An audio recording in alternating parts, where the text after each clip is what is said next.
Bueno, en este video aprenderemos cómo instalar un servidor de base de datos Postgres y cómo conectarnos a él en Windows. Lo primero que queremos hacer es descargar el archivo de instalación. Para eso vamos a nuestro navegador. En la barra de direcciones ponemos postgresql.org. Luego en la página vamos a la pestaña Download. Seleccionamos nuestro sistema operativo, Windows. Y finalmente apretamos en Download. Aquí queremos seleccionar la versión de Postgres que queremos instalar. En el curso trabajaremos con la última, que es la 9.1.4, y debemos seleccionar la arquitectura de nuestro sistema operativo. En caso de que no la sepamos, si es de 32 o 64 bits, podemos ir a Inicio y ponemos información del sistema.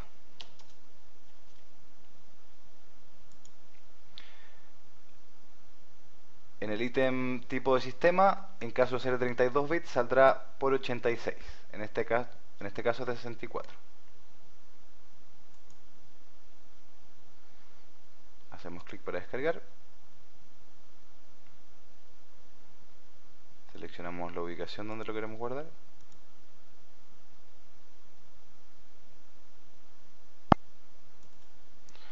Una vez descargado el archivo, hacemos doble clic en él.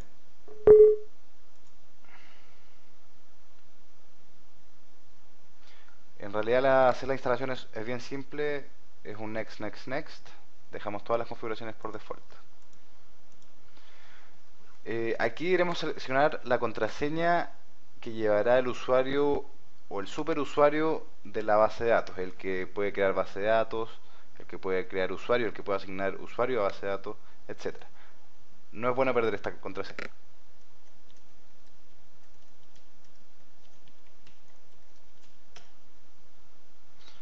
El puerto dejamos el por default y la configuración regional también.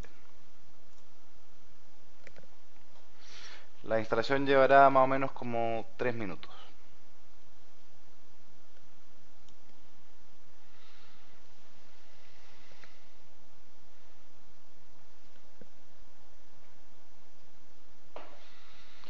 Bueno, una vez finalizada la instalación, deseleccionamos instalar Stack Builder, no es necesario. Y con eso ya tenemos el servicio de Postgres corriendo en nuestro computador. Ahora lo que vamos a hacer es conectarnos a él. Para ello existen dos herramientas: la consola o pgadmin. Partiremos enseñando cómo utilizar la consola. Para abrir la consola buscamos en inicio PSQL. ¿Ya?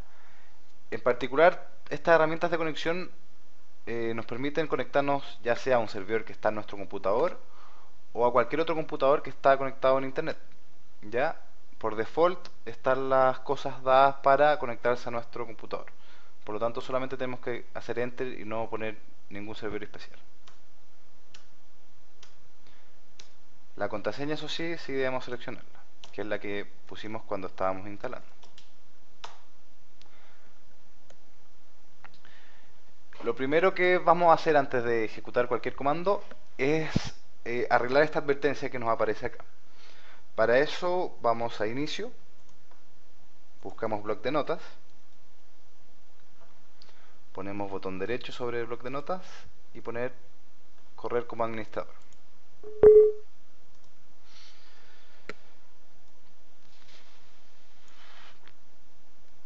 Luego vamos a archivo, abrir, y vamos justamente a esta ubicación, a AC, archivos de programas, Postgres SQL, 9.1 scripts, y ponemos mostrar todos los archivos. Debemos editar una línea en este batch que está acá, run psql. Lo abrimos y luego de la primera línea donde sale echo off ponemos cmd /c chcp 1252 y ponemos guardar. Cerramos. cerramos la consola para ver si hemos arreglado el problema y la volvemos a correr buscando PSQL y clic. Volvemos a iniciar, ponemos la contraseña y ya notamos que ya no nos sale la advertencia. ¿Por qué tenemos que resolver esto? Porque es un tema de codificación. En caso, si bien los caracteres no aparecen al 100% como deberían aparecer, si queremos luego queremos ingresar información a nuestra base de datos, por ejemplo con códigos que no es AXI, por ejemplo una ñ, palabras con acento, se insertarán mal. ¿Ya? Con este arreglo ya no pasará eso. Entonces ya estamos dentro de Postgres, de nuestro servidor, estamos logueados y podemos crear nuevas bases de datos, crear usuarios, asignar base de datos de usuario. O hacer una simple consulta SQL. Por ejemplo, podemos preguntarle la fecha de hoy. También podemos, por ejemplo, preguntarle la versión de Postgres que estamos ocupando.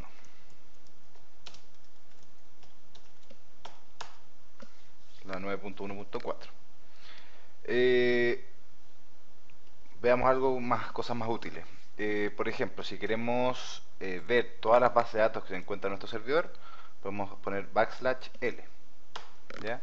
En este caso hay 3 bases de datos que son las que ocupa Postgres para guardar su propia información, ya, de usuarios y otras bases de datos. Si queremos crear una nueva base de datos, ocupamos create database, el nombre de nuestra base de datos, y recordemos siempre ocupar el punto y coma como delimitador de línea. Hemos creado nuestra base de datos, por lo tanto si listamos nuevamente todas las bases de datos que están en nuestro servidor, debería aparecer, y ahí está. ¿Qué otra cosa más podemos hacer? Podemos crear una tabla en la base de datos. Entonces vamos a poner un código que tengo aquí.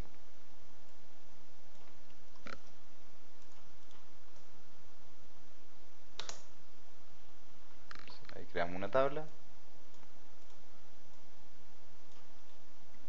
Creamos otra tabla aquí.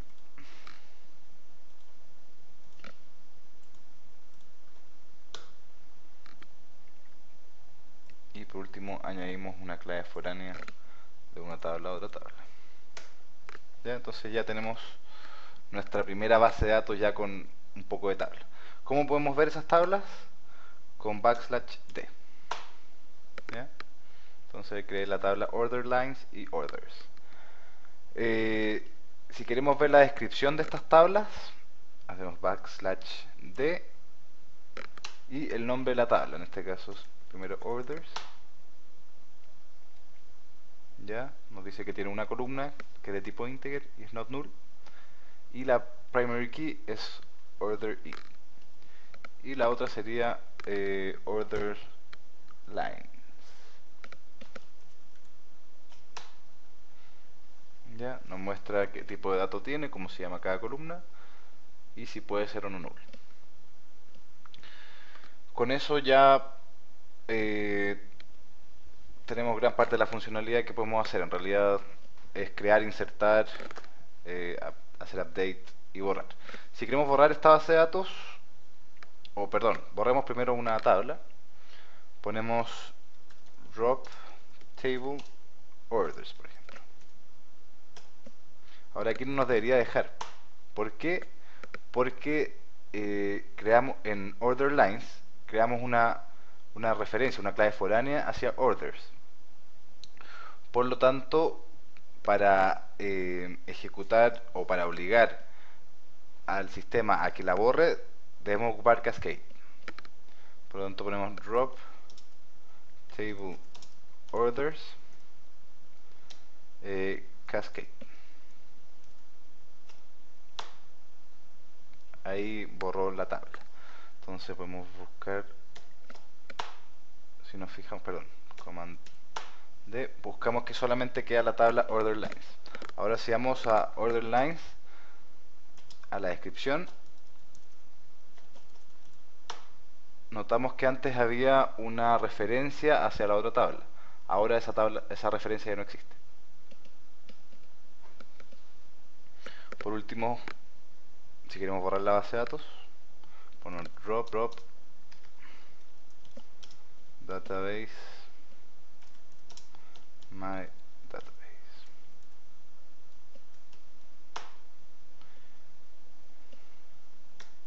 Listamos todas las bases de datos y estamos igual que antes. En realidad esa es una pequeña introducción a lo que sería a jugar un poco con la consola. Para salir podemos cerrar o poner \Q.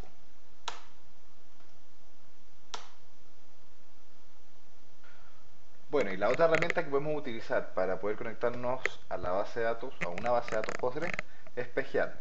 Ya este se instaló cuando instalamos Postgres y lo podemos ir a buscar, pgadmin, y lo abrimos. Recordemos que estas herramientas nos permiten conectarnos a cualquier base de datos, ya sea que esté en nuestro computador o esté en un computador o en un servidor externo. ¿Ya?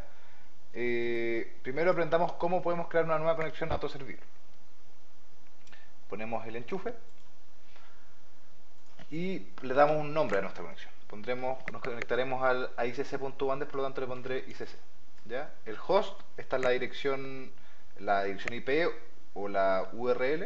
En este caso es icc.bandes.cl. El puerto será por default, a no ser que nos digan lo contrario. Y debemos decir a qué base de datos nos queremos conectar. En este caso vamos a querer conectar a la base de datos Postgres, la principal. ¿Ya? Con el username Postgres también. Y la contraseña la digitaremos. Ponemos OK. Como vemos, apareció un nuevo ítem y ya tenemos la conexión al servidor de base de datos de ICC. Podemos ver todas las bases de datos que hay en el servidor. Ahora solamente podremos conectarnos a la que somos dueños. ¿Ya? En este caso, como me ingresé como Postgres es super administrador, por lo tanto yo en verdad puedo conectarme a cualquier base de datos que quiera. En su caso, cuando ustedes le den sus credenciales, solamente podrán acceder a su base de datos. Bueno, entonces sigamos trabajando con la base de datos local. ¿Ya? Para eso hacemos doble clic aquí. Ponemos la contraseña que pusimos cuando estábamos instalando. ¿Ya? Y nuevamente ya estamos conectados. Nos aparece que hay solo una base de datos que es Postgres. ¿Ya? Para agregar una nueva base de datos ponemos botón derecho sobre Databases y ponemos New Database. Le damos un nombre y podríamos definir más cosas, pero con eso basta en realidad. El owner quedará por default el que lo está creando, que es Postgres. Entonces ya tenemos una base de datos donde tenemos su esquema y aquí en realidad nos muestra las tablas. Eso es lo que nos importará en verdad. Lo otro no tiene sentido explicarlo. ¿Ya? Por ahora. Entonces, para crear una nueva tabla, podemos crear aquí, poner el botón derecho, poner New Table, darle un nombre a la tabla y definirla por columna. ¿Ya? Ahora no les recomiendo mucho hacerlo así, sino que igual la creación de tablas hágala por código, porque así lo hace más transparente. ¿Ya? ¿Cómo yo puedo ejecutar código SQL sobre una base de datos? Bueno, en realidad seleccionamos la base de datos y ponemos SQL. Y acá es casi como que si estuviéramos en la consola que estábamos antes. Por lo tanto podemos crear, por ejemplo, bueno, ya creamos la base de datos, creemos las tablas, ¿ya? Y agreguemos la clave foránea. Ponemos correr y nos dice que nuestra query no retornó ningún resultado, pero sí fue correcta. ¿Ya? Por lo tanto, ahora si actualizamos acá deberían aparecer dos tablas. Y ahí está. Podemos ver el código para generar esta tabla. ¿Ya? Y en realidad ¿Qué otra cosa? Bueno, ¿qué otra cosa más? En verdad, podríamos, cómo se inserta información o ver la información que está insertada en nuestra tabla. Podemos, con este clic, podemos hacer clic en este icono y bueno, notaremos que no hay nada. Podemos ingresar lo que queramos, actualizamos y ahí ya la información ya está ingresada. Podemos hacer clic sobre la tabla que queremos ver ahora, Order Lines, y podemos en el fondo ingresar más información aquí. Si ponemos 10 y acá ponemos 1, nos debería tirar un error. ¿Por qué? Porque esta es una order it es una clave foránea hacia orders, y orders no tiene la clave primaria 10, pusimos hasta el 5. Entonces, ¿cómo arreglamos eso? Por ejemplo, si ponemos 5 y ponemos 1, ahí no habría ningún problema con la inserción. Si ponemos 4 y 2, en verdad cualquier número aquí no importará, podemos ir insertando. Lo que no podríamos poner aquí, por ejemplo, es 5.1 de nuevo, porque eso ya son las dos claves, es una clave primaria compuesta y no puede ser la misma. Por lo tanto, ahí nos sale que el error está, porque está duplicado. Bueno, y esa fue una pequeña introducción a pgadmin, a la consola de Postgres. Espero que les haya quedado claro.